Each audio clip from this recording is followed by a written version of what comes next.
Selamat malam semuanya. Sebelum kita mulai, saya ucapkan terima kasih atas antusiasme kalian dalam mengikuti perkuliahan manajemen strategik hingga saat ini ya. Seperti yang sudah kita bahas sebelumnya, formulasi strategi adalah fondasi utama, tetapi kesuksesan sebenarnya terletak pada implementasi dan evaluasi strategi ya. Inilah yang akan kita pelajari hari ini ya. Materi ini adalah kelanjutan dari pembahasan minggu lalu ya, sekaligus bab yang sangat krusial untuk memahami bagaimana strategi dijalankan dan dinilai dalam dunia nyata ya. Ya karena saya sedang berhalangan hadir, jadi secara langsung, jadi materi ini akan disampaikan melalui video yang telah saya siapkan ya secara khusus. Meski begitu, pastikan kalian menyimak dan dengan seksama catat poin-poin kunci dan siapkan pertanyaan untuk kita diskusikan nanti ya. Jangan lupa prinsip execution is everything. Implementasi yang buruk bisa menggagalkan strategi sekelas apapun ya. Selamat belajar ya. Baik, kita lanjutkan ya, langsung ke tujuan ya dari materi ini. Pembahasan ini adalah bagaimana goalnya. Pasti setiap pembelajaran ada goalnya atau CPMK-nya. Satu, agar kalian bisa memahami langkah-langkah implementasi strategi ya. Kemudian menjelaskan pentingnya komunikasi dalam implementasi strategi ya. Nantinya bisa dijelaskan. Kemudian mampu mengevaluasi sumber daya yang diperlukan dalam sebuah organisasi ya. Kemudian kalian mampu menganalisis hasil implementasi strategi ya, dan menjelaskan metode evaluasi kinerja strategi itu apa, seperti apa, memberikan rekomendasi perbaikan strategi ya. Nah, definisi implementasi strategi menurut David ya 2020 ya. Kalau yang sebelumnya kita telah membahas tentang manajemen strateginya itu. Dan sekarang dari implementasi strateginya itu seperti apa sih, apa dan seperti apa ya. Nah, ini yang harus dipahami ya. Apa itu? Jadi merupakan sebuah proses menerapkan rencana strategi ke dalam tindakan operasional ya untuk mencapai tujuan organisasi. Jadi istilahnya ini adalah sebuah aplikasi ya. Kalau kemarin-kemarin kita belajar tentang perencanaannya ya, kemudian konsep umum perusahaan dan lain-lain ya. Ini adalah implementasi, sudah ke dalam proses tindakan untuk mencapai tujuan-tujuan organisasi yang telah ditetapkan dalam visi, misi, dan value-nya itu ya. Nah, implementasi strategi itu adalah sebuah fase kritis ya, sangat penting ya, disebut kritis itu karena penting ya. Setelah di awal-awal kita merumuskan strategi ya, perencanaan strategi ya, di mana rencana abstrak diubah menjadi aksi konkret ya. Kalau konteksnya abstrak itu karena di awal-awal kita merumuskan konsep, strategi, arah goalnya perusahaan seperti apa ya. Nah, ini adalah aksi konkretnya, aplikasi implementasinya itu seperti apa ya. Nah, David menyebutkan di 2020 ya, bahwa keberhasilan implementasi itu bergantung pada keselarasan antara strategi ya, struktur organisasi dan budaya perusahaan. Artinya di sini adalah bagaimana keseimbangan dari tiga triangle itu ya, antara perencanaan strategi itu, kemudian bagaimana ketika merencanakan strategi pastikan menyesuaikan dengan konteks struktur organisasinya.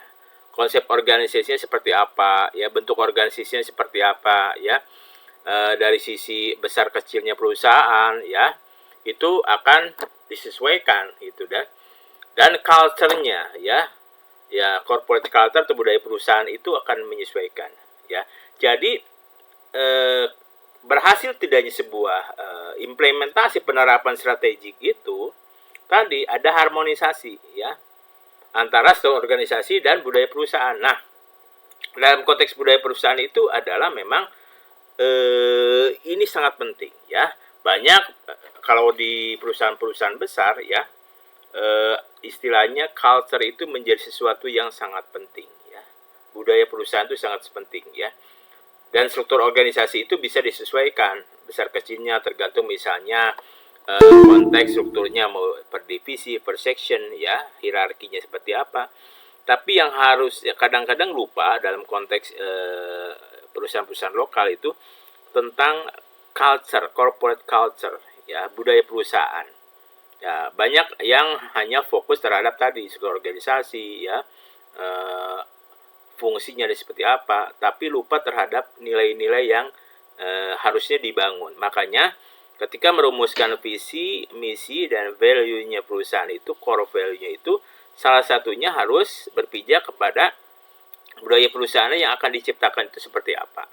Ya, ketika organisasinya jalan, struktur organisasinya jalan, tapi budayanya tidak diciptakan, ya, koordinasi hanya bersifat misalnya sifatnya hanya kewenangan yang sifatnya operasional misalnya ya, menggugurkan kewajiban ya, hanya koordinasi saja, tapi di situ tidak ada chemistry antara karyawan, atasan sama bawahan ya, antara top manajemen sama middle management sampai ke rank and file ya, tidak ada chemistry ya. Karena apa? Ya, karena tadi budayanya tidak ciptakan, budaya perusahaannya itu tidak tumbuh. Nah ini yang makanya berhasil tidaknya tadi menurut David terhadap harmonisasinya, selaras enggak ya antara struktur organisasi dan budaya yang ada dalam perusahaan itu ya. Nah contohnya misalnya, jika strategi perusahaan adalah menjadi pemimpin pasar melalui inovasi produk ya, strateginya misalnya berarti goalnya ada strategi jangka panjang misalnya kan, perusahaan itu ingin menjadi leading market ya, leader market, pemimpin pasar misalnya kan, melalui apa ya, kan banyak strateginya. Memimpin pasar itu mau melalui apa, apakah melalui misalnya market share-nya, volume penjualannya ya, atau bisa jadi leader market ya karena banyak diminati oleh pelanggan ya, market share-nya besar, bisa jadi. Tapi juga bisa melalui inovasi teknologi, inovasi produk yang diciptakan. Ya, tergantung ya. Jadi banyak strategi ya untuk menjadi leader market misalnya kan, menjadi pemimpin pasar itu bisa jadi mungkin pricing-nya ya. Kemudian dari sisi size-nya, market size-nya, dan juga dari sisi inovasi. Nah, kalau misalnya menjadi pemimpin pasar inovasi produk, maka implementasinya adalah misalnya bagaimana mengalokasikan dana untuk R&D, research and development. Ya, ini penting ya, karena pasti kan itu bagian dari konteks perencanaan. Berarti harus disiapkan, di riset dulu, termasuk misalnya riset pasarnya, ya, market share-nya, ya, market penetrasi indeksnya, bagaimana, ya, itu harus di riset. Kemudian perilaku konsumen di riset ya, perubahan perilaku konsumen itu di riset ya. Makanya perusahaan-perusahaan besar itu ya mengalokasi dananya cukup besar untuk R&D ya. Nanti kita contoh ada beberapa dari Good Start-nya, data-data perusahaan mana aja yang mengalokasikan R&D-nya cukup besar. Rekrutmen tim riset. Nah, ketika tadi mengalokasikan dana yang cukup besar untuk research and development ya, artinya penelitian dan pengembangan ya. Ketika merekrut tim riset juga artinya di situ kan merekrut orang-orang yang memahami aspek tadi, kompetensinya tentang risetnya, metodologi risetnya seperti apa ya. Harus benar-benar yang ya memahami dasar. Ya, dia paham tentang market, ya, tentang brand, ya, tentang customer behavior, ya, tentang perilaku konsumen, itu harus di riset itu ya. Ya, kebutuhan market itu seperti apa sih saat ini, yaitu di riset ya, dengan beberapa survei surveyor dan sebagainya ya. Metode-metode survei itu salah satunya untuk menghasilkan data, sehingga data itu menjadi sebuah statistik untuk diolah, untuk diambil keputusannya. Kan itu alurnya ya. Melakukan survei misalnya ke konsumen, apa sih kebutuhan ya. Makanya kalau kalian misalnya setelah misalnya melakukan pembelanjaan online ya, atau misalnya menggunakan transportasi online, suka ada dimintakan survei ya tentang kepuasan ya, dari sisi pelayanan, waktu pengantaran ya, keramahan si itunya, drivernya contohnya, bahkan makanannya, itu adalah menjadi sebuah data untuk riset dan dikembangkan, ya. Termasuk itu jadi perilaku. Makanya sekarang itulah beralih ke database. Big data itu penting. Untuk apa? Tadi, ya, data diolah menjadi sebuah statistik, kemudian dari data statistik itu, ya, termasuk data scraping saat ini, ya, itu dapat diambil sebuah asumsi, ya, sebuah hipotesa, ya, tentang bagaimana sih kebutuhan market misalnya, bagaimana sih perilaku konsumen saat ini dalam mengkonsumsi produk atau jasa, ya. Nah, itu, ya.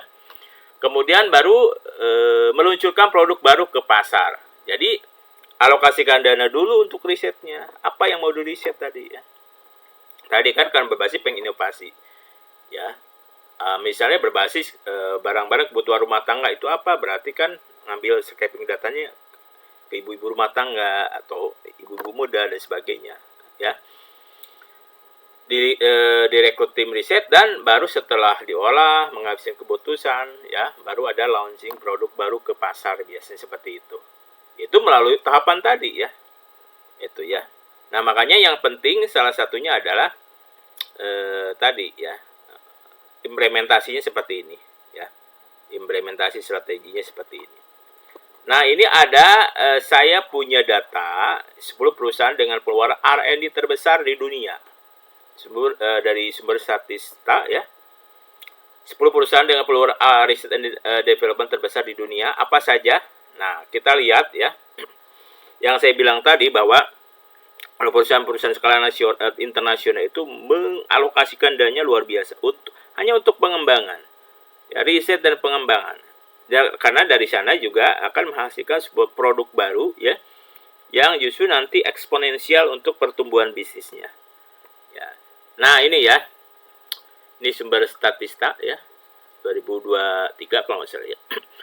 Ini kalian bisa lihat, ya, yang terbesar mengalokasikan dana untuk riset and development, untuk penelitian dan pengembangan terbesar di dunia adalah Amazon, ya. Siapa CEO-nya? Jeff Bezos, ya. Nah, luar biasanya berapa angkanya? Dia mengalokasikan dana untuk R&D-nya di atas 70 miliar dolar. Nah, bayangkan, ya. 70 miliar dolar, ya. Nah, tinggal dikalkulasi aja dengan kurs sekarang, silakan, ya. Luar biasa, ya. Itulah kenapa Amazon, ya, punya valuasi bisnisnya luar biasa, ya, sampai billion, ya. Ya. Dengan yang awalnya kalau kalian lihat hanya jual buku, ya, tapi sekarang sudah scale up-nya udah luar biasa, ya, market size-nya udah luar biasa, ya. Nah, karena apa? Dia terus bertumbuh dengan tadi, ya, strategi perusahaannya benar-benar diimplementasikan, dan dia terus berinovasi. Implementasinya berarti tadi dia melakukan terus riset dan pengembangan, ya, tentang sistem mungkin pemasaran, sistem booking dan sebagainya. Itu, ya. Sehingga dia mengalokasikan 70 lebih, ya, miliar dolar, ya, untuk pengembangan. Dia sudah menghitung bahwa dengan mengalokasikan 70 miliar dolar ini, ya, dia pasti sudah menghitung feedbacknya bagaimana, ROI-nya bagaimana, ya. Ya, karena ini bagian dari investasi, ya. Ya, investasi bukan cost, ya. Karena nah ini perusahaan besar ini dengan seperti ini, ya, biaya ini memang jatuhnya biaya, ya. Tapi secara equity itu nantinya menjadi ini sebetulnya menjadi aset, ya, menjadi investasi, ya. Dihitung, ya. Kemudian yang kedua, Meta, ya, Facebook, ya, Instagram, ya, Mark Zuckerberg, ya. Ini dengan 30, ya, mungkin di sini 33 miliar dolar, ya, untuk riset dan pengembangan, ya. Luar biasa, ya. Yang ketiga Alphabet, Google, ya. Alphabet itu. Di 30 kurang ya, hampir 29 miliar dolar ya ketiga. Yang keempat, Apple mengalokasikan hampir ya mungkin 27 miliar dolar ya untuk R&D ya. Kemudian Huawei ya, China ya. Itu hampir 25 mungkin ya, hampir sama dengan Microsoft ya. Microsoft alokasinya segitu ya. Samsung ya, Samsung, Tencent, Intel, dan Volkswagen. Ya, ini Volkswagen rata-rata ini kan media semua ya, IT ya, Microsoft, Samsung, Tencent, Intel. Hanya Volkswagen ya, yang mungkin yang kendaraan ya, otomotif. Selebihnya adalah perusahaan marketplace, perusahaan IT ya, seperti ini. Nah, luar biasa dari 10 perusahaan ini. Artinya benar-benar implementasinya itu untuk dilakukan dengan mengalokasikan tadi. Nah, kemudian tim riset baru meluncurkan produk-produk yang luar biasa itu ya. Nah, kemudian dalam perjalanannya pasti ya, ada yang namanya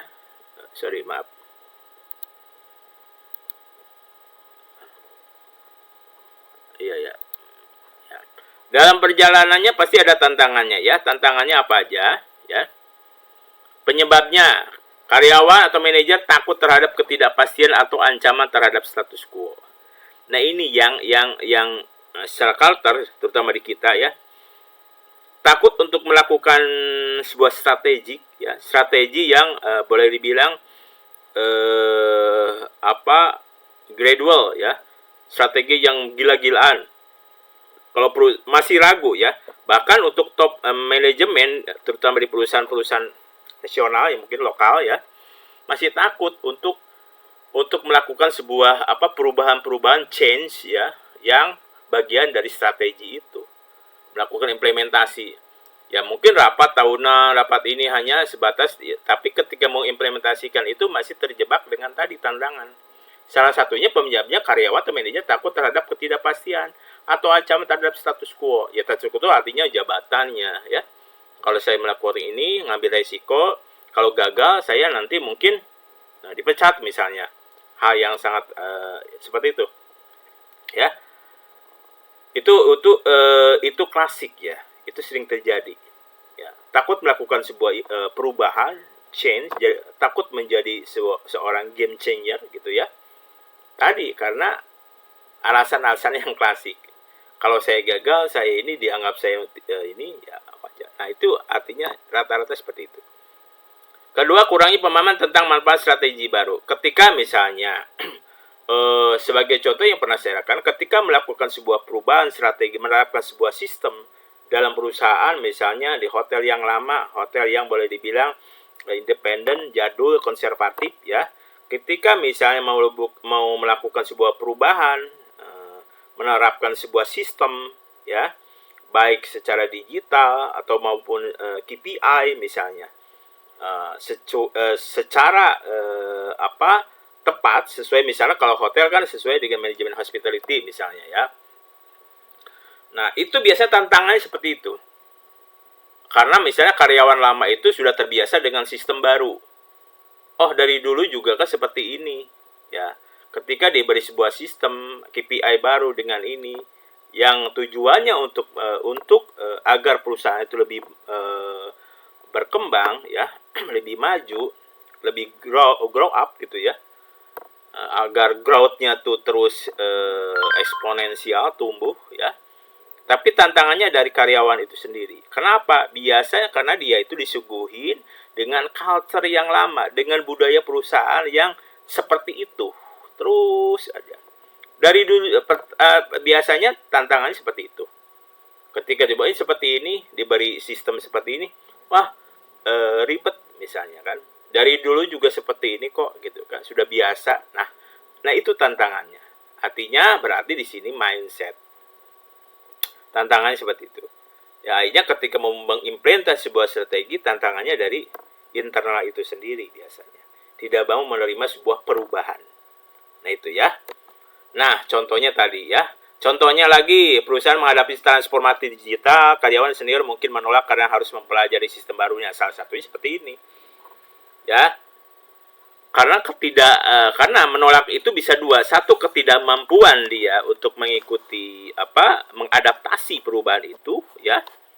Ya. Atau yang kedua, ya, ketidakmampuan dia nanti kalau ada sistem baru, perannya akan hilang.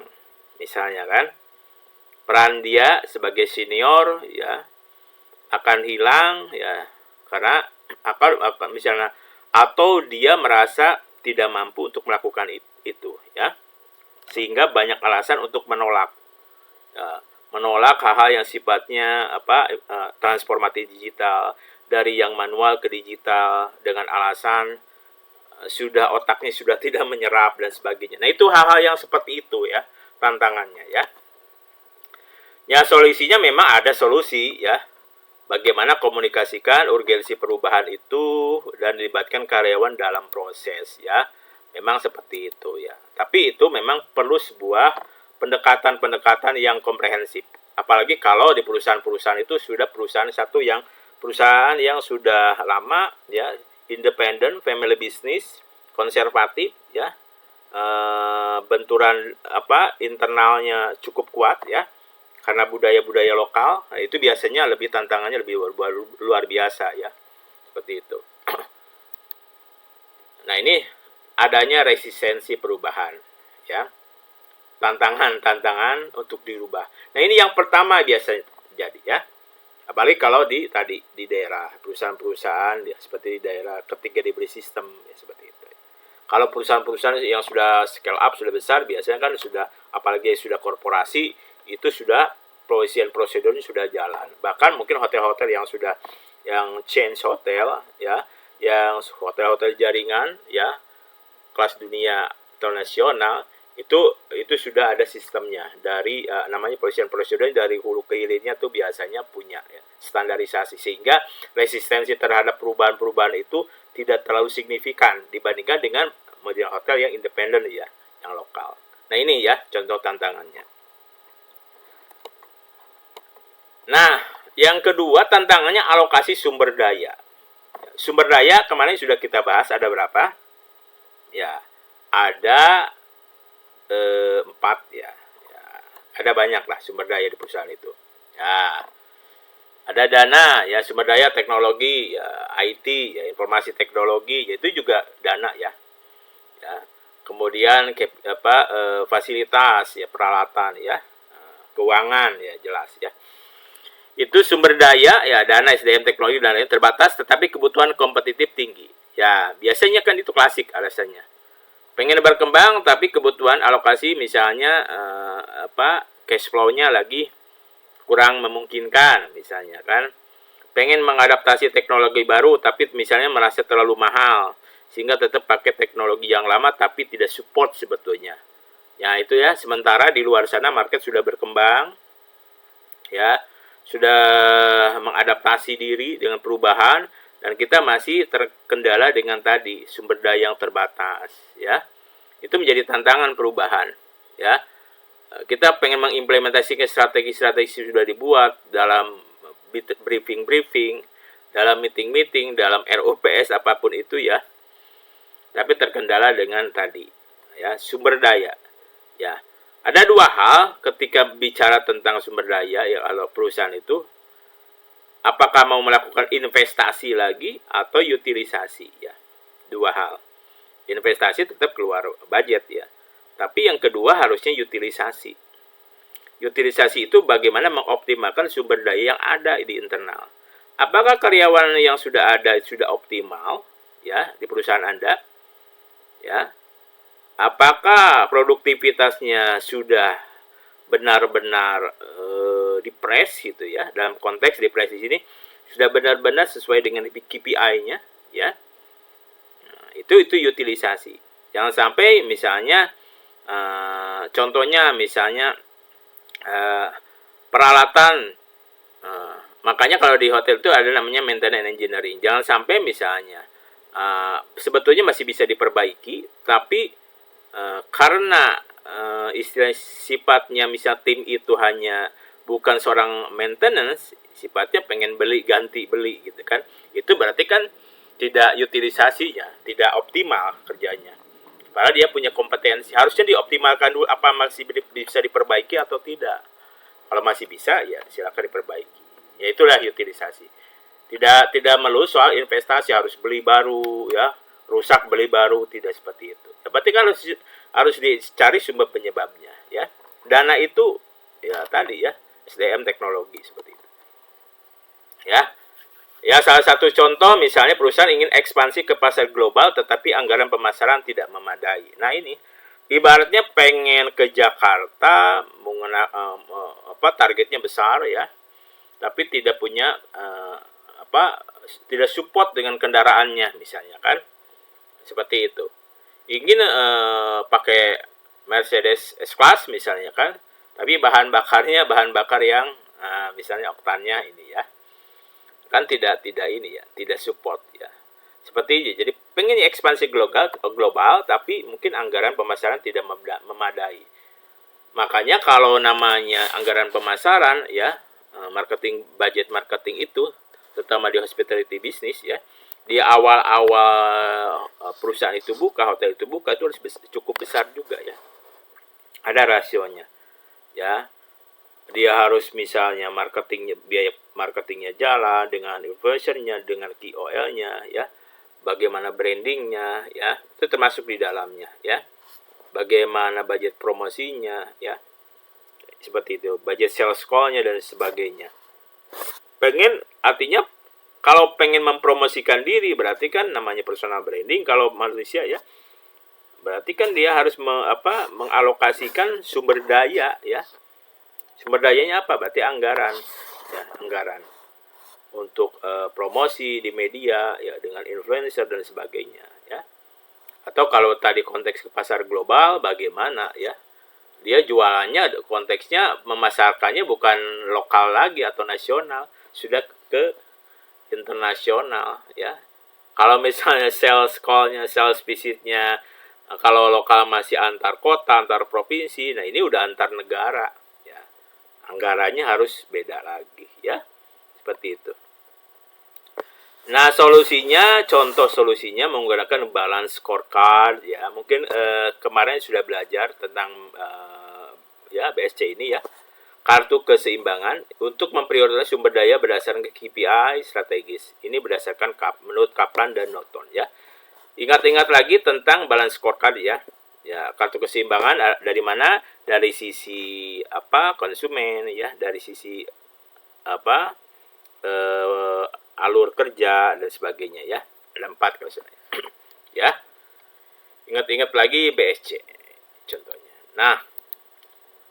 Nah, tantangan yang ketiga sama dengan yang pertama. Kalau tadi pertama itu resistensi SDM ya. Artinya resistensi ketika ada yang mau mensupport tentang sistem, mau merubah strategi, resistensinya ada di internal ya, tahanannya tadi di tim. Nah, ini juga koordinasi antar divisi masih internal juga, biasanya terjadi gap ya terjadi gap karena mungkin egosentris, karena kepentingan, kebutuhan ya. Nah itu, dari sini peran top manajemen harus bisa melihat itu kan. Nah, koordinasi ini ada yang tidak sinkron biasanya ya. Silos organisasi misalnya di VP pemasaran, phase produksi tidak sinkron ya, silos. Ya, itu sering terjadi ya, tidak sinkron ya, asinkron. Ya. Biasanya ya tadi ada memang silos, ada beberapa gap ya, walaupun masih misalnya bisa ditolerir hal-hal yang kecil. Contoh saja kalau misalnya juga ada misalnya orang pemasaran ingin bertemu dengan orang marketing, sales hotel marketing, bertemu dengan kliennya, memerlukan budget ini ya. Ya, biasanya ada gapnya dengan misalnya tim accounting misalnya kan, finance ya. Yang memang masing-masing punya goal sebetulnya kan.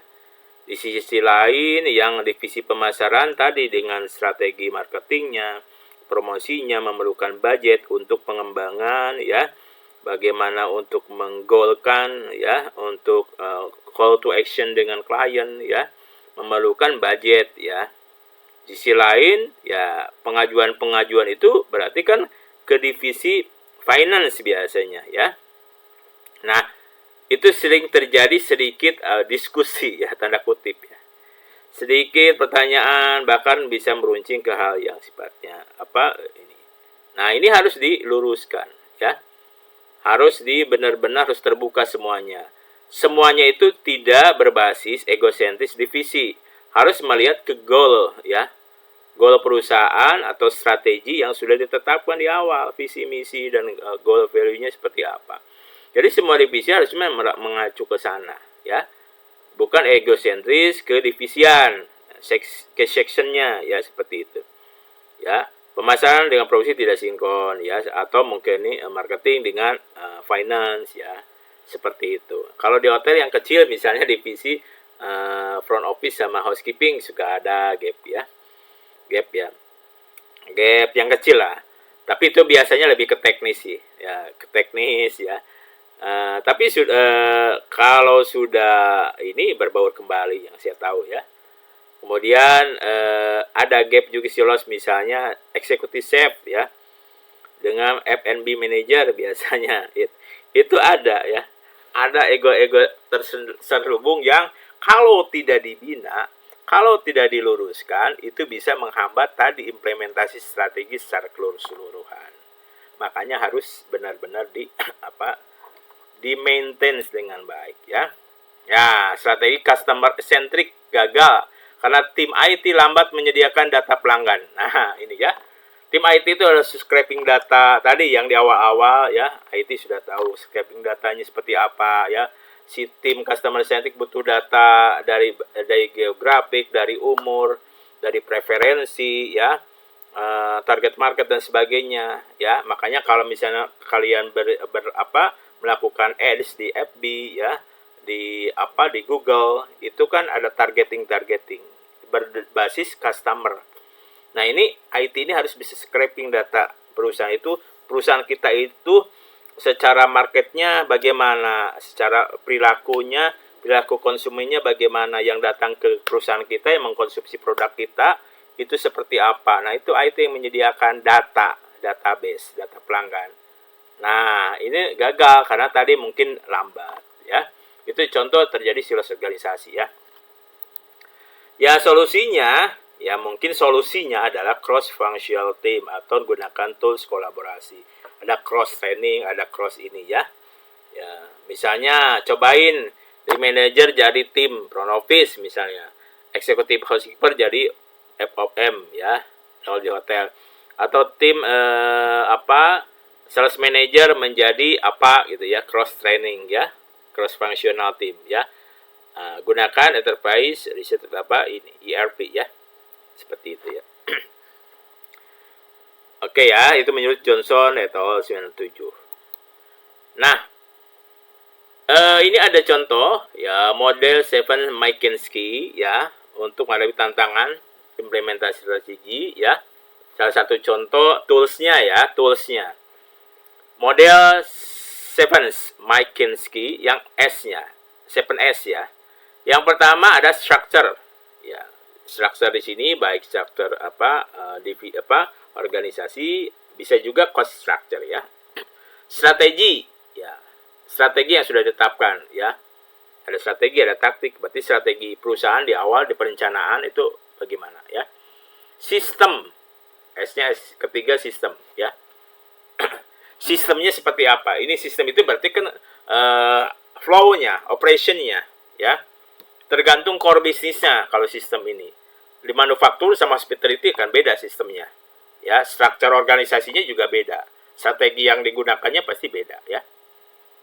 Share values ini saham ya. Sharing saham ya di sini ya. Nilai sahamnya bagaimana? Ya, preferensinya apakah perusahaan ini termasuk yang public atau misalnya tertutup ya. Skills ya, keterampilan timnya itu bagaimana ya. Ya, style itu biasanya lebih kepada culture-nya ya, dan staff ya. Staff itu tadi menyangkut SDM ya, menyangkut kompetensinya ya, seperti itu. Jadi 7S ya. Implementasi strategi memerlukan keselarasan 7 elemen ini menurut Porter 2008. Jadi 7 elemen 7S McKinsey itu harus terjadi kolaborasi dan harmonisasi. Harus selaras. Jadi benar-benar ini 7 ya. Harus dikaji benar-benar apakah dari elemen S yang 7 ini tersinkron enggak, sinergi enggak gitu kan. Ya, kalau di situ ada gap, ada semacam bottleneck misalnya kan, ada semacam hambatan resistensi, berarti kan harus dikaji di mana sih masalahnya. Apakah di staffnya, apakah di sistemnya, seperti itu. Yang kedua dengan resource based view (RBV). Ya, keberhasilan implementasi bergantung pada sumber daya yang unik dan sulit ditiru. Nah, Whelan and Hanger. Maksudnya apa? Ya tadi kan, keunikan itu harus tidak hanya produk unique selling point itu ya, tapi tadi keunikan sumber daya itu, sumber daya tidak hanya manusia ya. Misalnya punya database yang kuat misalnya kan, punya culture yang kuat. Nah, ya, sumber daya yang unik ya, dari sisi budaya kerjanya ya, itu sangat baik budaya kerja atau budaya misalnya sebuah negaranya. Misalnya perusahaan-perusahaan Jepang ya, Korea itu punya culture perusahaan yang berbeda dan hampir sama gitu, sebetulnya kan masih satu rumpun. Bagaimana dia menghargai waktu ya. Kalian lihat ya, orang-orang Jepang ketika misal bangun tidur jam 4 dia langsung bagaimana bergeraknya luar biasa ya. Ya, itu salah satu keunikan juga ya. Apakah orang ke Indonesia bisa nggak meniru seperti orang Jepang ketika bangun pagi-pagi, jalan kaki ya, pakai subway gitu kan? Ya, kalau kita masih bisa nggak? Nah, keunikan ini yang akan memudahkan implementasi ya. Karena orang Jepang budaya menghargai waktu misalnya kan, disiplin, pekerja keras. Ya, ketika ada sebuah strategi baru ya, dia mudah mengimplementasikannya ya, apalagi kalau berbicara tentang teknologi ya. Teknologi keberhasilan R&D-nya misalnya masalah robot ya, industri-industri yang membangun robot itu punya alokasi R&D-nya luar biasa, sehingga ketika melaunching produk baru langsung diterima ya, diadaptasi, langsung diimplementasikan, akhirnya kan itu jalan. Itu keunikan. Kenapa? Kedisiplinan tadi ya. Sumber daya yang unik termasuk SDM tadi ya. Seperti itu. Nah, kita bisa enggak? Nah, bisa saja, tapi mungkin proses ya. Ya, makanya itu penting sekali di internal itu membangun culture-nya dari dalam dulu ya. Bangun perusahaan dengan culture yang unik ya. Ya, seperti itu. Ya, itu salah satu teori pendukung ya. Tadi ya. Oke, lanjut ya, contoh kasus ya. Nah, saya kasih contoh kasus mungkin yang pernah pakai Nokia dulu ya, era-era tahun 2000, Nokia 3210, 3310 siapa ya. Ya, saya dulu pakai Nokia 3210 ya. Ganti lagi ya. Itu zaman era-era 2000 ya. Ya. Yang mungkin ngalamin ya silakan bernostalgia ya. Ketika masih bunyinya hanya masih bisa SMS ya, pagi-pagi hanya bisa SMS ngetik, itu sudah luar biasa dulu ya. Beralih ada namanya Bluetooth dan sebagainya, itu proses. Nah, tapi kenapa Nokia itu gagal tidak mengadaptasi perubahan? Ya, strateginya beralih ke OS ya, operating system Android pada 2010-an. Itu sebetulnya sudah terlalu terlambat. Pada saat itu juga masuk eranya BlackBerry ya. Kalau yang booming Nokia itu di 2000 ya, 2005, 2007 kan. 2010 sudah masuk ya BlackBerry ya, dengan fitur-fitur yang pada saat itu dianggap luar biasa ya. Ya, tapi si Nokia itu termasuk yang terlambat mengikuti perubahan. Ya tadi masuk baru 2010. Implementasi gagal karena apa? Resistensi internal untuk meninggalkan Symbian. Symbian operating system yang lama ya. Kalau Android itu ya yang sekarang kita pakai ya, OS-nya, operating system yang Samsung dan sebagainya. Dulu pakainya operating system Symbian ya. Ada tantangan internal. Tadi kembali lagi ke SDM, ketakutan internal. Ya. Mungkin dari CEO juga kita akan mencoba meninggalkan Symbian balik ke OS. Ada tantangannya bukan dari eksternal, justru dari internal. Ya mungkin kalau kita menurut kemarin teori-teori SWOT analysis, berarti strength, weakness, ya kelemahan, ya. Apalagi opportunity dan threat, ancamannya tadi dari internal tim itu sendiri. Merasa tidak percaya diri, merasa takut dengan perubahan, sehingga gagal. Yang kedua, koordinasi lambat antara tim R&D dan pemasaran. Ya, di sini berarti silos divisi, arti ada gap ya. Tim R&D terus mengembangkan tadi dari berubah dari Symbian ke OS Android ya. Ya. Tapi mungkin bisa aja itu lebih cepat ya menghasilkan sebuah perubahan, tapi mungkin lambat dipasarkan, dipromosikan. Launchingnya. Makanya yang harus kalian pahami bahwa ada perusahaan-perusahaan yang punya institusi yang punya hitungan itu jernih ya. Ketika mau melaunching produk itu melihat timing juga ya, yang jelas. Melihat market, melihat tren. Ya, tidak asal usul sudah beres ini kita langsung. Tapi biasanya melihat momen. Nah, bisa di sini tidak ada titik temu antara tim R&D dan pemasaran. Bisa jadi tim R&D sudah melakukan sebuah kajian, riset ya. Sehingga mengambil keputusan untuk pindah ke Symbian. Tapi dan sudah mungkin launching produk, tapi pemasaran mungkin terlalu terlambat. Ya, seperti itu ya. Bisa jadi pemasaran gagal di sini karena mungkin tidak mempromosikan produk yang baru perubahan itu dari Nokia itu, sehingga sudah dihajar sama Samsung misalnya, era-era Android yang sudah masuk seperti Samsung dan sebagainya. Alokasi sumber daya yang tidak fokus. Nah, tadi ya, kegalauan tadi ya, tidak fokus. Apakah mungkin kita mau fokus dengan Symbian atau kita mau berkembang? Ya, itu artinya tidak fokus tadi. Akhirnya tadi kan terombang-ambing yang akhirnya Nokia itu gagal. Termasuk dalam kategori gagal ya. Itu ya. Nah, yang kedua contoh sukses tadi yang gagal. Amazon. Tadi berapa jumlah dana untuk R&D-nya Amazon? Hampir 70 miliar. Ya lebih ya, dolar. Ya. Ini makanya dia sukses.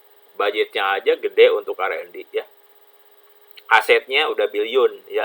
Udah miliar dolar, udah billion ya. Ya, udah billion ya. Untuk valuasi bisnisnya. Strategi yang digunakan apa? Strategi yang digunakan Amazon itu dominasi e-commerce melalui customer obsession. Nah, ini kata kuncinya. Mendominasi e-commerce ya melalui customer obsesi. Obsesi dalam konteks obsession itu apa yang ada di benak konsumen, tim Amazon itu memahami, ya tanda kutip ya, selalu ingin memahami apa sih yang ada, obsesi pelanggan itu apa sih. Berarti tim R&D-nya luar biasa. Tidak hanya dalam konteks misalnya melakukan riset terhadap produk itu sendiri, sistem ya digitalisasi, tapi terhadap customer behavior, ya, perilaku konsumen, obsesi konsumen bahkan diriset sama Amazon ini. Jadi luar biasa ya. Jadi tim R&D-nya luar biasa ya. Strategi yang dilakukan oleh CEO-nya ya terhadap timnya itu luar biasa. Implementasinya karena apa? Ya setelah ada strategi dilakukan implementasi. Alokasi besar untuk teknologi dan logistik. Ya, tadi kan alokasi besar secara dana tadi aja ya. 70 miliar dolar kan R&D-nya, budgetnya. Berarti kan alokasinya untuk teknologi dan logistik luar biasa. Logistik di sini kan tadi. Adanya koordinasi yang kuat antara tim AWS, retail dan supply chain ya. Retail, penjualan dan supply chain ya, distributor ya, tim supply chain adalah rantai pasoknya ya. itu ada koordinasi, ada sinergi, ada kolaborasi yang kuat ya. Seperti itu. Jadi ini ya yang menjadi kunci keberhasilan si Amazon ini ya. Kalau tadi kegagalan Nokia sudah punya strategi ya beralih ke OS Android pada 2010, kalau saya lihat 2010 udah terlambat ya. Ya. Harusnya mungkin di 2005 udah ini ya. Karena di awal-awal 2000 udah masuk. 2010 udah masuk Samsung kalau salah ya. Gitu. Yang sudah Android. Jadi sudah dicuri start duluan. Kalau strategi ini ya customer obsession, strateginya luar biasa ya untuk Amazon ini. Sehingga tahu sendiri berapa valuasi bisnisnya Amazon ya luar biasa ya. Itu contoh ya. Nah, bagaimana merencanakan langkah-langkah implementasi strategi ya? Nah, yang pertama adalah penetapan tujuan yang jelas ya. Tujuan yang jelas ya. Smart goal. Smart apa? Ya. Specific, measurable, attainable, achievable ya. Reasonable dan time bound ya. Sudah kemarin ya, sudah kita bahas ya. Konsep ya. Tujuan harus spesifik, terukur, dapat dicapai, relevan dan berbatas waktu. Smart ya. Sudah paham ya. Kemarin sudah kalian ujian ya tentang itu ya.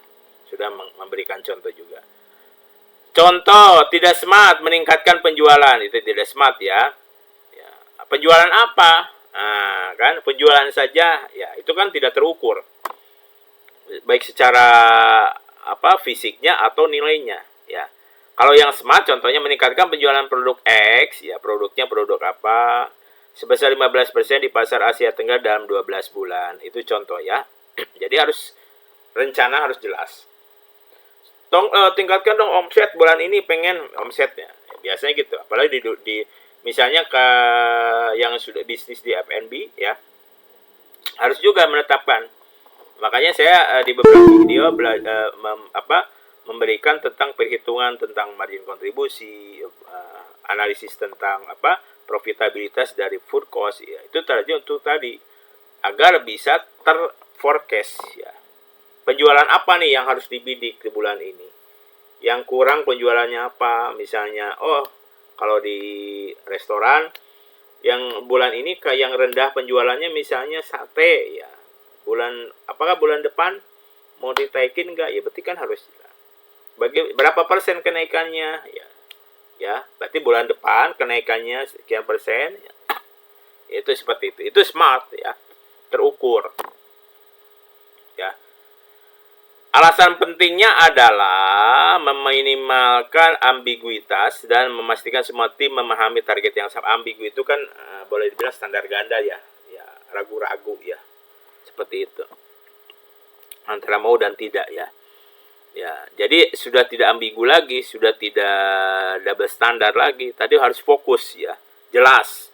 Semua tim memahami target yang sama, yang sudah ditetapkan sama pimpinan, sama CEO, sama top manager, sama owner, ya, apapun itu ya. Menurut David 2020 bahwa 70% kegagalan strategi ya disebabkan oleh tujuan yang tidak terdefinisi dengan baik. Ya, ingat ya. 70% kegagalan strategi, artinya strategi perusahaan itu ya, strategi bisnisnya, disebabkan oleh tujuan yang tidak terdefinisi dengan baik. Artinya bisnis plan ada ya. Ya, makanya gini, kalau punya ide ya, apapun itu, mau ide bisnis kecil atau besar, tuangkan dalam sebuah rencana bisnis. Itu maksudnya agar terdefinisi dengan baik ya. Jangan hanya ngobrol ini kapan ya. Harus benar-benar dieksekusi ya, dibikin bisnis model kanvasnya, BMC-nya ya, bikin bisnis plan-nya atau visibility study-nya. Kalau punya rencana mau bikin restoran, mau bikin hotel, bikinkan. Jadi mulai konsepnya ya, bagaimana ya, bikin survei marketnya ya, bikinkan dalam sebuah FS-nya, visibility study ya. Dari sisi mungkin budaya lokalnya, perizinannya, kemudian AMDAL-nya ya, kemudian konsepnya, baru proyeksi investasinya, itu harus dibikin. Itu terdefinisi, ya. Kalau tidak terdefinisi hanya angan-angan aja, ngobrol-ngobrol, ya tidak dieksekusi, ya gagal biasanya seperti itu. Ya, maksudnya ke sana ya. Apalagi ya menyusun tim dan tanggung jawab. Tadi ya, kalau ada sebuah proyek, mau bisnis, proyek investasi, berarti tadi didiskusikan biasa dari ide-ide, panggil konsultan ya, ngobrol ya, diskusi sama expertnya ya. Setelah udah dealing, bikin tim ya, yang tanggung jawab terhadap proyek itu ya. Baik proyek internal perusahaan yang sudah jalan, tadi berarti R&D-nya, saya mau launching, saya punya proyek bikin ini ya, berarti kan tim R&D dan tim dibikin tim tadi, tim khusus proyek ini ya, terpisah dari apa yang sudah ada ya. Bisa jadi internal tim yang sudah ada, karyawan yang top manager menjadi tim leader, karena untuk proyek ini bisa juga yang tim lain ya. Penyusunan tim dan tanggung jawab ya, konsepnya ya. Tadi bentuk tim proyek dengan role and responsibility matrix, contoh chart ya. Nah, nanti dibahas kalau ya relasi chart itu ya seperti apa sih ya. Yang jelas kalau relasi chart itu istilahnya responsible, accountable, consult, I-nya inform ya. Makanya kalau misalnya tadi tidak memahami sebuah aspek ya, mungkin bisa berdiskusi sama konsulting ya, konsultan dan sebagainya yang memahami, yang punya pengalaman di aspek-aspek tertentu ya, sebagai agar tadi terdefinisi bisnis rencana itu dengan baik ya. Tim proyek dengan role and responsibility matrix tadi. Contoh proyek digital transformasi, berarti kan siapa yang bertanggung jawab? Orang IT departemen misalnya kan ya. Kita mau transformasi misalnya hotel ya. Nah, hotel dulu hotel mau berubah karena nambah kamar ya. Ada misalnya dulu sistem lama, property management system yang lama, PMS-nya, tapi mau diganti karena ada misalnya perubahan jumlah kamar dan sebagainya, pengen di-upgrade. Berarti ini menjadi bagian sebuah proyek ya. Untuk apa? Untuk mensistemasi tamu ya dengan baik, dengan cepat, melayani tamu dengan cepat ya. Cuma masalahnya ketika dari misalnya sistem yang lama ke sistem yang baru, di situ masalahnya bagaimana memindahkan data yang lama. Adanya migrasi datanya bagaimana? Nah, pertanyaannya, siapa yang bertanggung jawab? Ya, nggak mungkin orang kitchen, ya, orang FB service ya. Berarti harus orang IT yang memahami apa IT tadi ya. Jadi responsibel mengembangkan platformnya ya, kalau mau bikin yang proyek digital transformasi. Tim marketing accountable untuk peluncuran ya, tadi ya pasti akan. Kenapa tim marketing? Satu, dia punya akses ke customer ya. Yang kedua ya, ketika launching produk itu kan harus dipromosikan, berarti yang berhubungan dengan market ya. Market mana yang akan dibidik ya. Segmentasi siapa ya. Yang ketiga finance, jelas ya, tentang anggaran, budget ya, budgeting ya, itu finance ya. Jadi 3 departemen ini misalnya kalau ada project digital transformasi, bicaranya tadi orang IT, orang marketing, orang finance. Ya, itu aja tim dan tanggung jawab. Jadi berbasis project ya. Ya. Kalau memerlukan pihak keahlian tadi bisa didatangkan konsultan atau apa ya, untuk berdiskusi. Nah, ketika 3 sudah jalan, pasti tantangannya akan selalu ada, tumpang tindih wewenang atau tanggung jawab mengambang, itu kata Johnson et al. 2017. Ya, berarti di sini biar tidak ada tumpang tindih, berarti harus ada eksekusi gaya kepemimpinan yang dipakai ya. Nah, top manager ini ya, CEO terhadap proyek atau siapa tim leader itu harus jelas ya, memberikan wewenangnya dari aspek apa ya. Kalau yang berhubungan dengan misalnya sistem, berarti kan orang IT. Nah, seperti itu ya. Tapi tetap dalam proyek ini siapa yang menjadi pemimpin proyek. Nah, itu yang harus menjadi kejelasan ya. Yang ketiga, alokasi sumber daya keuangan SDM teknologi ya. Tadi ya. Konsepnya ya. Sumber daya harus dialokasikan berdasarkan prioritas strategi. Jelas ada skala prioritas ya. Ketika bicara tadi keuangan ya, ada budgeting ya. Skala prioritas apa sih yang tepat untuk mengalokasikan anggaran ini? Kalau keuangan ya. Budgeting, zero balance based budgeting ya, zero based budgeting. Jadi proyeknya berbasis anggaran ya. Ya. Kaplan dan Norton ya.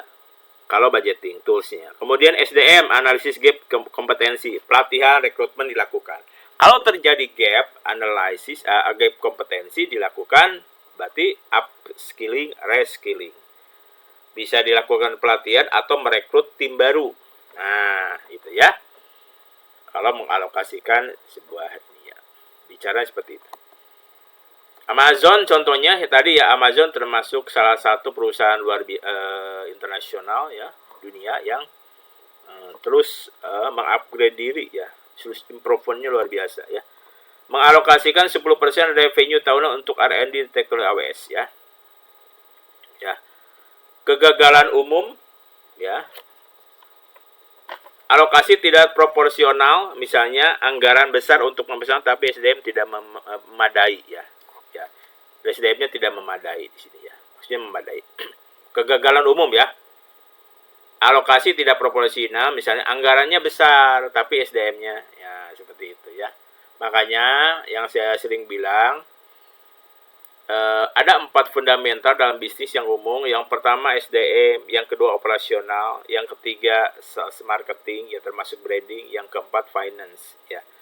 Kalau ibarat sebuah bangunan ya, SDM itu adalah pondasinya.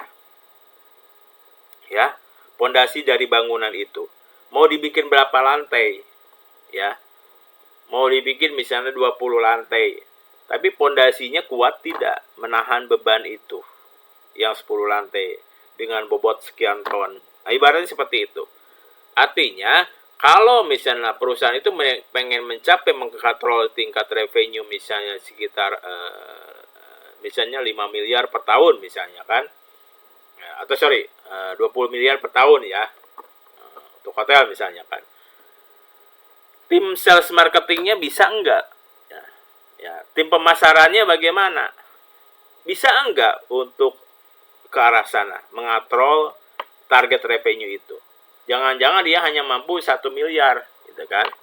Nah, sementara targetnya 20 miliar misalnya.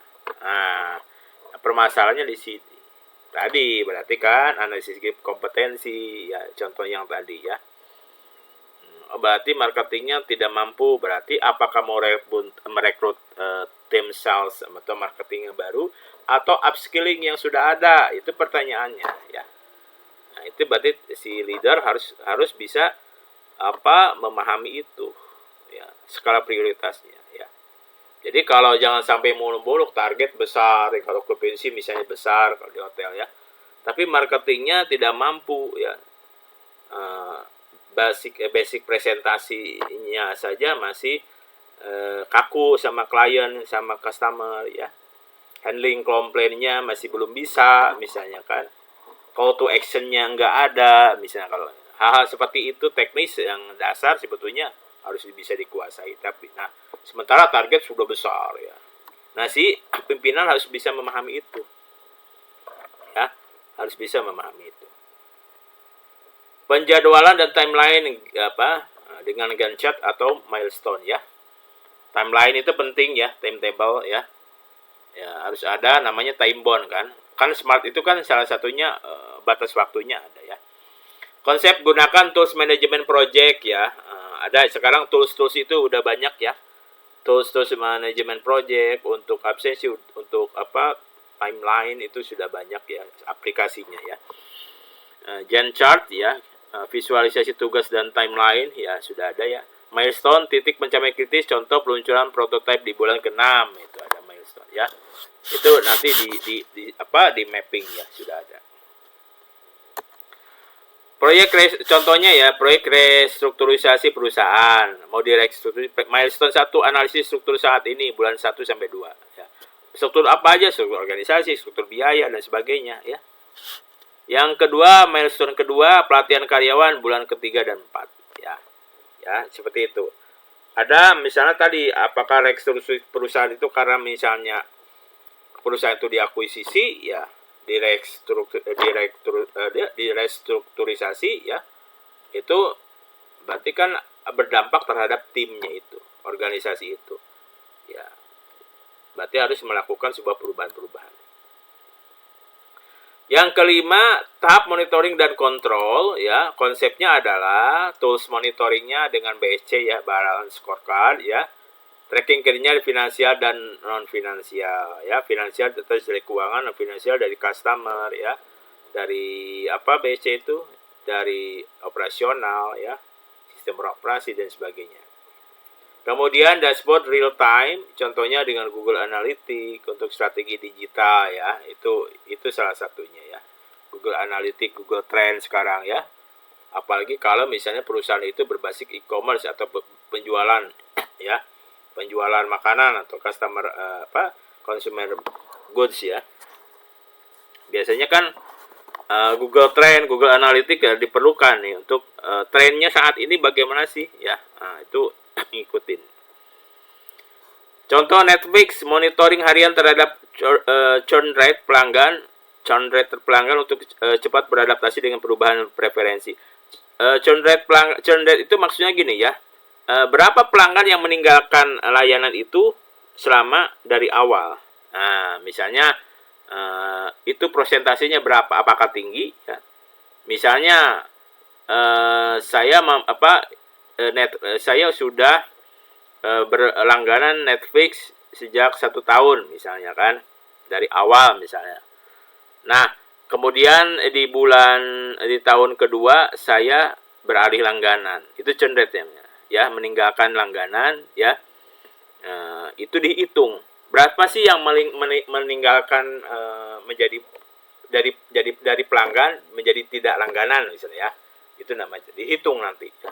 Itu dimonitoring apakah yang masih tetap setia atau yang sudah cerai misalnya ya dari langganannya. Nah, itu dihitung, itu churn rate namanya ya. Itu di Netflix dihitung seperti itu ya. Mekanisme kontrol ya, rutin ya, review bulanan, bisa kuartal, bisa semester ya. Contingency plan, jika kinerja di bawah target, lakukan koreksi. Misalnya realokasi anggaran ya. Jadi kalau ada di bawah target, koreksinya apa? Realokasi anggaran, namanya revisi budget ya. Atau realokasi anggaran, revisi budget seperti itu ya. Itu termasuk dalam konteks monitoring dan kontrol ya. Termasuk dalam konteks monitoring dan kontrol ya. Kemudian kita lanjut ya. Nah, ketika melakukan sebuah implementasi strategi, itu kan pasti antara tim, antar divisi melakukan komunikasi, baik top down ya, atau mungkin baik vertikal atau horizontal. Berarti di sini ada soft skill, ada yang hard skill ya, yang harus dimiliki oleh tim, yaitu adalah komunikasi dalam mengimplementasikan strategi. Tanpa ada komunikasi, berarti pesan-pesan tentang perubahan-perubahan, tentang strategi perusahaan, organisasi tidak akan bisa sampai dan dilaksanakan dengan baik ya. Maka ini alasan pentingnya. Ya, alasan pentingnya apa? Ya, bahwa memastikan pemahaman yang sama di seluruh organisasi ya. Artinya dari hulu ke hilir, pesan tentang strategi yang sudah ditetapkan perusahaan atau organisasi itu tersampaikan sampai ke bawah, dari hulu ke hilirnya. Jangan sampai yang misalnya bahkan ke OB ya, misalnya kan office boy, dari CEO ke office boy ya, atau dari top management sampai ke rank and file, itu harus punya pemahaman yang sama tentang strategi perusahaan itu, arahnya mau kemana, culture-nya seperti apa ya, budaya perusahaannya apa, itu termasuk dari strategi ya. Ya, jangan sampai kadang-kadang ditanya visi misi tuh nggak tahu ya. Ya OB harus paham misalnya. Ya, memang dalam konteks itu nggak penting, betul. Tapi dalam konteks ini manajemen strategi, bahkan seorang office boy pun harus paham visi misi dan value-nya perusahaan di mana dia bekerja. Itu ya. Jadi harus pastikan pemahaman yang sama. Tidak ada sekat, tidak ada ruang ya, untuk tidak memahami itu. Itu alasan. Berarti harus bisa dikomunikasikan. Mengurangi resistensi terhadap perubahan. Ya. Dengan adanya komunikasi, ya, tadi resistensi internal karena mungkin melakukan sudah terbiasa dengan pola budaya lama, ketika ada sistem baru biasanya menolak dengan alasan sudah biasa dengan pola lama. Itu resistensi ya. Ketika mau diberi sistem baru menolak, resistensi ya. Ya. Nah, dengan tapi mungkin terjadi karena ketidakpahaman ya. Mentransformasikan, menginformasikan rencana-rencana strategi perusahaan sampai ke bawah. Berarti harus ada komunikasi yang intens, yang paham ya. Nah, ini diperlukan ilmu komunikasi dan gaya komunikasi pemimpin itu menentukan. Di awal-awal kita sudah belajar salah satu skill seorang leader itu kemampuan berkomunikasi. Nah, di sini adalah implementasinya. Ya. Yang ketiga poinnya meningkatkan kolaborasi antar tim tadi betul ya. Dengan ada komunikasi jelas ya, ada harmonisasi, ada kolaborasi ya. Komunikasi itu kalau intensif ya. Jadi tersalurkan. Prinsip komunikasi itu kan adanya saluran ya dari sender ke receiver kan, sederhananya itu. Dari orang yang menyampaikan, orang yang menerima pesan. Itu kan secara sederhananya dari sisi terminologi dasar ya. Tapi di sini kan artinya konten yang akan disampaikan berarti kan tentang strategi perusahaan. Ya. Berarti kan harus ada, apalagi kalau tadi bicara dengan misalnya pengembang perusahaan memerlukan antar tim ya. Ada berbasis project berbasis misalnya tim IT, tim keuangan, tim marketing. Kan harus ada kolaborasi di situ. Kalau tidak, ya berarti sendiri-sendiri gagal berarti kan implementasi strateginya itu. Beberapa metode komunikasi yang efektif ya tadi ya, biar efektif dan pesannya sampai. Yang pertama dengan town hall meeting ya contohnya ya. Apa itu? Ya, pertemuan seluruh karyawan untuk menyampaikan informasi strategi secara langsung oleh pimpinan. Ya, biasa dikumpulkan ya. Kalau di hotel biasanya ada general staff meeting ya. Ya, bisa per 3 bulan, per bulan ya. Sama pimpinan disampaikan perubahan-perubahan rencana strategis ya tentang perusahaan. Ini biasanya ada general staff meeting ya. Ya ada biasanya kan. Itu apakah per 3 bulan ya tergantung dari kebutuhannya. Manfaatnya untuk apa? Membangun transparansi keterbukaan, menjawab pertanyaan secara real time dan memperkuat komitmen kolektif. Nah, ini pentingnya general staff meeting. Istilah ilmiahnya town hall meeting ya. Nah, ya. Jadi apa? Jadi ketika dilakukan bisa ada diskusi ya.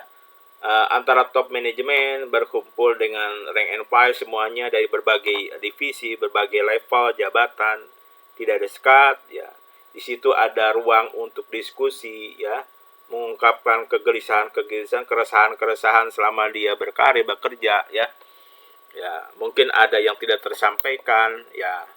Berarti kan ada transparansi, apalagi kalau menyangkut tentang anggaran misalkan itu biasanya lebih seksi dan lebih lebih sensitif ya. Hal yang berbau dengan anggaran itu biasa lebih di town hall meeting itu biasanya dan rame, menjadi topik yang rame. Tapi intinya di situ ada transparansi ya. Nah, nanti akan mengerucut kemana ya. Contoh CEO menjelaskan visi transformasi digital di depan semua divisi ya. CEO kalau dalam konteks yang perusahaan-perusahaan yang sudah skala. Kalau konteks yang nasional atau yang lokal perusahaan biasa, berarti misalnya di hotel GM ya, menginformasikan kepada seluruh karyawan tentang arah organisasi, tentang pencapaian ya, tentang isu-isu strategi perusahaan, ya itu disampaikan di town hall meeting.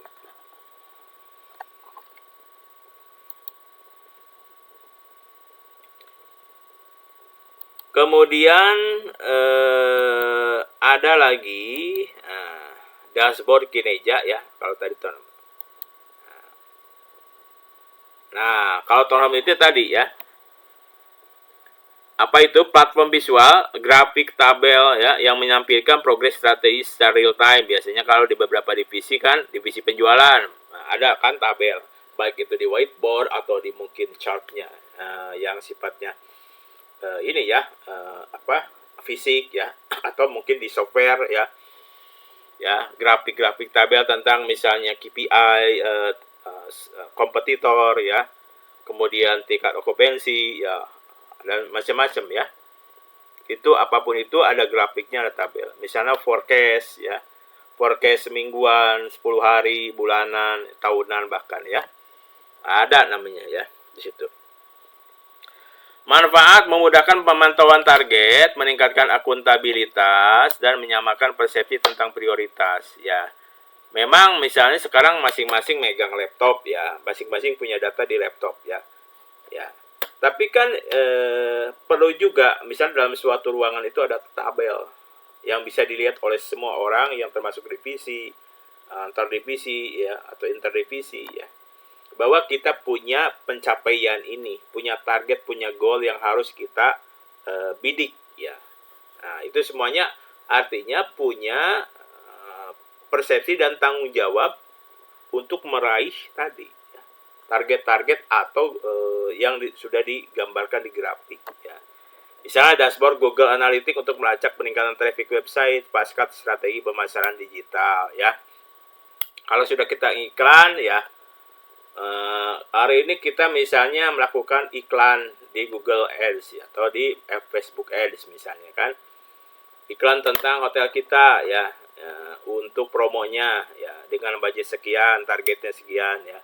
Biasanya targetnya sudah bisa di-set secara sendiri atau mungkin diserahkan ke platformnya itu dengan untuk otomatisasi. Nah, misalnya udah berjalan berapa hari targetnya iklannya, misalnya 2 hari, 3 hari. Nah, berapa sih reachable-nya ya? Sudah berjalan berapa sih yang tertargetnya? Ya. Nah, dari situ misalnya ada nggak call to action, ada nggak konversi. Nah, seperti kan, dari misalnya ada promosi, ada budget anggaran untuk promosi di ads ya, di Google, di Facebook, di Instagram, di platform apapun, ada target kan, ada konversi enggak. Nah, itu kan sudah bisa ujung-ujung ke sana. Ada konversi enggak ya? Dari budget yang dianggarkan sekian juta misalnya, sekian ratus ribu untuk 1 minggu misalnya, berapa misalnya konsumen yang menanyakan, berapa yang konversi ya, nanti itu dihitung, nanti makanya ada conversion rate ya. Itu makanya dari data dashboard itu bisa diketahui.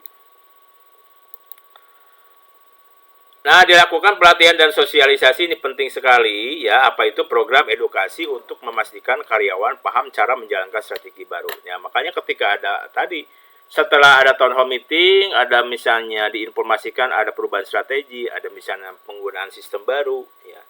Berarti kan harus diedukasi karyawan ya. Tim siapa nih? Oh, ada ini ada tim untuk melakukan transformasi digital ya, dengan PMS sistem yang baru misalnya kan. Nah, berarti kan harus dilatih, disosialisasikan, diedukasi. Manfaatnya mengurangi kesalahan operasional, meningkatkan keterampilan dan mengubah pola pikir. Nah, itu yang ujungnya ya. Yang intinya adalah sebetulnya tugas atau fungsi edukasi dan upskilling, reskilling itu untuk mengubah pola pikir atau mindset. Itu ya yang harus kalian pahami ya. Jadi pelatihan dan sosialisasi itu untuk mengubah pola berpikir. Kalau pola berpikirnya sudah lurus, sudah sistematis, sudah analitik ya, nantinya untuk actionnya, untuk eksekusinya akan lebih mudah. Gitu ya. Jadi pelatihan dan sosialisasi, upskilling, reskilling untuk mengurangi kesalahan operasional karena sudah dilatih dulu ya. Ya, tidak ada misleading, ya, meningkatkan keterampilan, skillnya sudah mulai, dan pola pikir. Contoh workshop penggunaan software CRM. CRM itu Customer Relationship Management, ya, untuk tim penjualan dalam strategi customer centric, ya. Nah, masalah CRM ini penting sekali. Jadi perusahaan-perusahaan yang besar sudah bisa mengkonversi dari data-data tamu itu untuk mana tamu yang loyal, ya, mana tamu yang misalnya sudah 3 bulan tidak menggunakan produk kita, jasa kita, ya, itu dilakukan sebuah program, ya, ada CRM, ya, Customer Relationship Management, ya, termasuk di dalamnya Customer Loyalty Program, ya, situ, ya. Itu salah satu ada softwarenya, ya, bagaimana menggunakan software itu. Nah, ini harus dilatih, ya, workshop ini, ya. Yang keenam, analisis sumber daya, ya. Sumber daya ada finansial, misalnya anggaran, investasi, ya. Nah, kalau untuk finansial dari awal misalnya contohnya kita ada investor mau menginvestasikan bisnis di hotel misalnya, kan, di lokasi tertentu dengan luas tanah segini, ya, anggaran investasinya segini, ya, itu kan dialokasikan, ya, dianalisis nantinya. Analisis apa yang ada di finansial, misalnya proyeksinya. Dengan saya investasi sekian M, biasanya yang ditanyakan itu kan berapa payback periodnya, ya, berapa tahun pengembalian modalnya dari investasi, ya, ya, itu biasa ditanyakan. Berapa misalnya di BEP berapa, break even point di berapa untuk room, contohnya hotel, ya. Kira-kira BEP itu adalah perbandingan antara pendapatan dan biaya itu seimbang, jadi zero, ya, bukan balik modal. Kalau balik modal payback period, ya.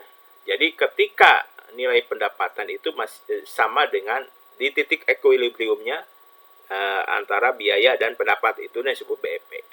Kalau melebihi BEP berarti itu ada marginnya. Nah, seperti itu, ya, baru bisa margin, ya. Seperti itu. Nah, tadi, ya, payback period, ROI-nya, return on investment-nya, ya. Return on investment-nya berapa persen sih, ya. Saya artinya kalau saya investasikan anggaran sekian M untuk misalnya bisnis properti hotel misalnya, berapa sih saya mendapatkan untung tiap tahunnya, berapa persen, ya. Apakah 20%, ya, itu bagus, cukup, ya, atau 22, 25, atau misalnya 40, ya. Oh, itu luar bagus. Yang jelas harus di atas obligasi atau misalnya tadi, ya, deposito, ya. Itu acuannya. Jadi biasanya sih untungnya berapa sih? Nah, itu biasanya tanyakan return on equity. Ada return on equity, ya. Itu biasanya perbandingan dengan sahamnya, ya, pemegang sahamnya, ya. Keuntungan berbagi dengan saham yang disimpannya, ya. Kalau tadi investment secara keseluruhan, kalau ini pemegang sahamnya, ya. Ya. Kemudian ada lagi profitability index, ya. Apakah menguntungkan enggak, ya, indeksnya, ya. IRR misalnya, interest rate of return, ya, tadi kan seperti itu. Nah, itu adalah analisis dari anggaran investasi. Sumber daya manusia tadi kan keterampilan, pelatihan, ya. Apakah sumber dayanya kompeten? Tidak, ya. Kalau tidak kompeten dilakukan, bahkan dari awal rekrutmen juga harus jelas screeningnya, ya. Kira-kira memerlukan jumlah karyawan berapa, ya. Kemudian yang kompetensinya apa, manning table-nya itu dilakukan, ya. Misalnya kalau hotel kira-kira dengan kamar segini jumlah room-nya berapa, OF-nya berapa. Itu, ya, di manning table. Keterampilannya, minimal pendidikannya, ya. Nanti pelatihan sertifikasinya seperti apa, ya. Teknologi infrastruktur yang dilakukan apa, ya. Ya, itu, ya. Mau pakai sistem seperti apa, ya. Kemudian konsep bangunannya, accessibility-nya, ya, itu, ya. Kemitraan dan jaringan eksternal, ya. Mitra strategisnya siapa, bagaimana hubungan dengan luar. Nah, ini sebetulnya itu yang saya singgung ada di namanya bisnis model canvas. Makanya harus dibuat analisisnya, ya. Bahkan sekecil apapun bisnis harus dibuat MBC-nya, model bisnis canvas, ya. cost structure-nya bagaimana, segmentasinya, pasarnya kemana, kemudian revenue stream-nya dari mana aja, ya. Kemudian mitra strategisnya apa, value proposisinya apa, itu ada di MBC, ya. Nah, itu termasuk di analisis sumber daya, ya. Kenapa harus dianalisis? Biar tepat strategi yang dilakukannya, ya. Tadi sudah, ya. Kemudian, nah, metodenya apa untuk menganalisis satu dengan KPI, Key Performance Indicator. Ada analisis SWOT, pasca implementasi, kemarin sudah kita bahas, ya. Benchmarking dengan kompetitor, ada feedback stakeholder, ya. Nah, KPI contohnya, ya. Nah, saya kasih contoh di KPI. Apa itu? KPI itu Key Performance Indicator, indikator kunci. Metrik kuantitatif untuk mengukur keberhasilan strategi berdasarkan target yang ditetapkan. Targetnya apa yang mau dihitung? Contoh tadi, ROI, Return on Investment. Ya, berarti pengembalian nilai investasi berapa persen nih? Ya. Tadi saya misalnya menyimpan uang 20 miliar investor untuk membangun hotel dengan misal balik modalnya di 4 tahun 6 bulan. Nah, ROI-nya berapa persen? Nah, itu contohnya, ya. Pakai persentase biasanya ROI itu, ya. Customer retention rate, ya. Tadi, ya. Ada rate, ya. Atau produktivitas karyawan, ya. Conversion rate, ada retention rate, ya. Itu pakai produktivitas karyawan dihitung juga tuh, ya, apalagi kalau di manufaktur, ya. Perbandingan antara input outputnya, ya. Fungsinya untuk menilai apakah tujuan strategis tercapai secara objektif, ya, itu, ya, tujuannya harus ada KPI-nya. Ya, KPI-nya misalnya KPI tentang turnover rate, ya, keluar masuk karyawan dalam sebuah perusahaan itu ada KPI-nya, ya. Misalnya kalau contohnya hotel, ya, tingkat perusahaan itu tingkat turnover-nya di atas 10% setahun, berarti termasuk kategorinya yang kurang baik, ya. Kenapa? Berarti di situ tidak ada training atau ketidaknyamanan, bisa aja burnout, ya. Engagement-nya di dalamnya mungkin kurang, sehingga si karyawan itu sering keluar masuk perusahaan itu. Bisa jadi tidak nyaman, bukan masalah dari remunerasinya saja, ketidaknyamanan, sistem, culture, macam-macam banyak indikatornya, ya. Kepuasan, ya, job satisfaction-nya, yaitu hal terus dikali, sehingga menunjukkan KPI 10%, ya, misalnya tingkat keluar masuknya karyawannya, ya, keluar, ya. Ada ya seperti itu. Nah, ini menjadi KPI juga. Analisis SWOT, ya, sudah paham, ya. Strength, weakness, opportunity, ya, T-nya dari threat, dari ancam internal. Contohnya kekuatan tim yang kompeten itu kekuatan, kelemahan anggaran terbatas, ya. Punya tim yang bagus, jago-jago jualan, tapi nggak ada anggaran untuk sales call, sales visit. itu berarti kan tadi, ya, terjadi sebuah kontraproduktif. Fungsi mengidentifikasi faktor pendorong penghambat perbaikan strategi. Fungsinya untuk mengidentifikasi, faktor pendorong penghambat untuk perbaikan. Ya, ada keinginan untuk maju, tapi tadi hambatannya seperti itu. Ada SWOT, ya. Benchmarking dan kompetitor. Benchmarking itu adalah membandingkan, belajar dari kompetitor yang sukses, itu nama benchmarking, ya. Kalau yang sukses itu bukan kompetitor. Kalau kompetitor itu yang biasanya satu linear, satu apple to apple lah, ya. Masih satu ini. Kalau misalnya yang sudah tinggi itu bukan, namanya benchmarking, ya. Membandingkan kinerja perusahaan dengan pesaing utama di aspek tertentu, misalnya pangsa pasar, kepuasan pelanggan, ya. Contoh, jika kompetitor memiliki NPS, Net Promoter Score, ya, 70, perusahaan mengevaluasi apakah NPS 60 perlu ditingkatkan, enggak. Berarti kan dilihat. Fungsi menentukan posisi kompetitif dan celah perbaikan. Makanya ada namanya competitor index, ya. Kalau di hotel adanya competitor set analysis, ya. Itu harus paham yang bekerja di hospitality, manajer marketing, front office, ya. Bahkan apalagi kalau GM itu wajib harus paham competitor set analysis, cara ngitungnya. Jangan hanya misalnya ngurusi daily activity, operasional, ini, tapi hal-hal yang analitik itu nggak paham. Itu kan seorang leader itu harus memahami itu, kenapa itu adalah bagian tool strategik, ya. levelnya untuk general manager atau itu udah main di strategik gitu kan. Jangan ngurusin soal yang sifatnya operasional ya, urusin kamar ini udah kayak housekeeper gitu ya. Itu banyak yang masih terjadi ya, seperti itu. Padahal ini yang penting ya. Bagaimana misalnya market share index berapa persen, kemudian revenue generating indexnya, kemudian average rate indexnya di berapa dibandingkan pesaing kita, sehingga nanti akan terbentuk dalam sebuah statistik.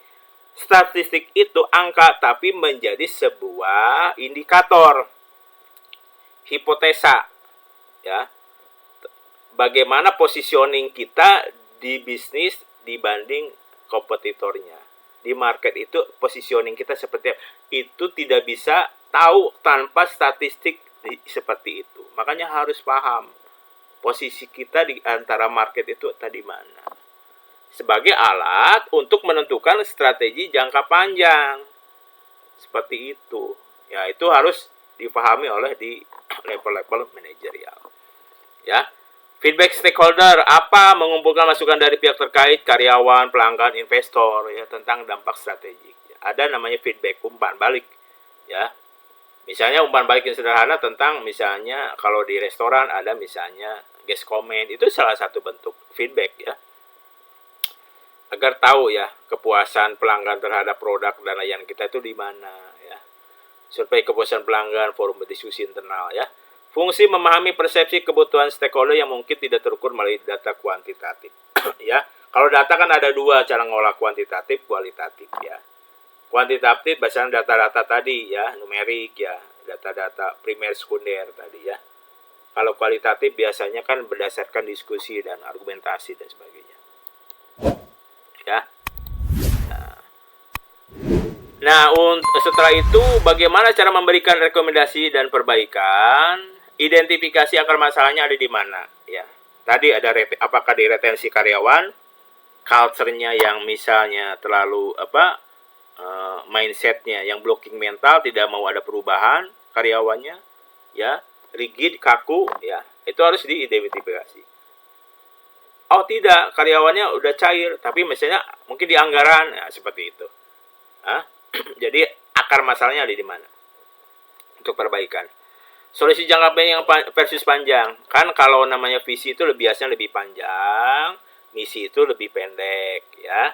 Kalau visi itu biasanya lebih stabil, kalau misi itu bisa dilakukan sebuah rekomendasi perubahan-perubahan ya. Seperti itu. Realokasi sumber daya ya, menggunakan skala prioritas. Anggarannya ada cukup enggak ya? Skala prioritasnya mau dikemanakan? Ya, plotting chart of account-nya misalnya kan, postingnya kira-kira yang mana dulu ya. Ini masalah urgen ya. Urgennya misalnya pelatihan karyawan, ya udah berarti alokasi seperti itu. Perbaikan karyawannya. Banyak tamu misalnya mengeluh ketidakpuasan ya, bad review ya, masalahnya ada di mana? Ternyata karyawannya misalnya tidak welcome dengan pelanggan ya, berarti kan harus dilakukan perbaikan, upskilling ya, reskilling tadi, dilakukan pelatihan oleh tim yang berpengalaman, oleh konsultan berpengalaman atau internal ya, melakukan tadi ya, agar kompetensi staff itu berubah ya, berkembang, sehingga tidak ada lagi jadi penurunan nanti kepuasan, kenaikan kepuasan pelanggan itu semakin naik ya, seperti itu. Proses komunikasi ketika melakukan perbaikan berarti kan apakah ada tersampaikan atau tidak dari top manajemen ke bawah itu, strategi itu disampaikan tidak. Jangan-jangan misalnya tidak tahu harus seperti ini karyawan di lini bawah. Nah, ini berarti kan ada masalah di proses komunikasi ya. Apakah mungkin masalahnya ada di middle management tidak disampaikan, atau di tingkat supervisor, penyelia, supervisor ya. Nah, seperti itu. Jadi harus dianalisis ya, itu ya. Itu ya. Jadi di materi ini kita simpulkan saja bahwa perencanaan penting untuk menjembatani strategi dan eksekusi meliputi SMART tadi ya. SMART goal tujuan ya. Ingat, ada SMART itu measurable ya, Specific, measurable, achievable, reasonable, dan time bound ya. Komunikasi efektif tadi dengan cara town hall, dashboard pelatihan, kunci atas resistensi perubahan, dan tingkatkan kolaborasi. Melakukan evaluasi kerja memerlukan kombinasi KPI ya. Itu kuantitatif, kemudian ada data-data, dan analisis SWOT, feedback kualitatif ya. Benchmarking ya, membantu identifikasi celah kompetitif dan perbaikan sendiri. Kalau benchmarking berarti kan belajar dari yang sudah sukses ya. Sukses historinya bagaimana? Berarti kita belajar, mengadaptasi ya. Rekomendasi perbaikan harus berbasis data, jadi speak by data, jadi jangan katanya, tapi harus memang belajar dari data, scraping data, fokus pada akar masalah dan melibatkan realokasi sumber daya tadi ya. Tantangan utama jika terjadi resistensi terhadap perubahan berarti lakukan ya komunikasi ya, koordinasikan dan dalam dinamika lingkungan eksternal ya. Berarti harus dicairkan harmonisasi ya antara tim, itu harus di lebih sinkron lagi, lebih kolaboratif lagi. Best practice-nya libatkan seluruh level organisasi dari hulu ke hilir ya. Gunakan tools ya, tools yang sudah ada, tools manajemen ya, balance scorecard ya.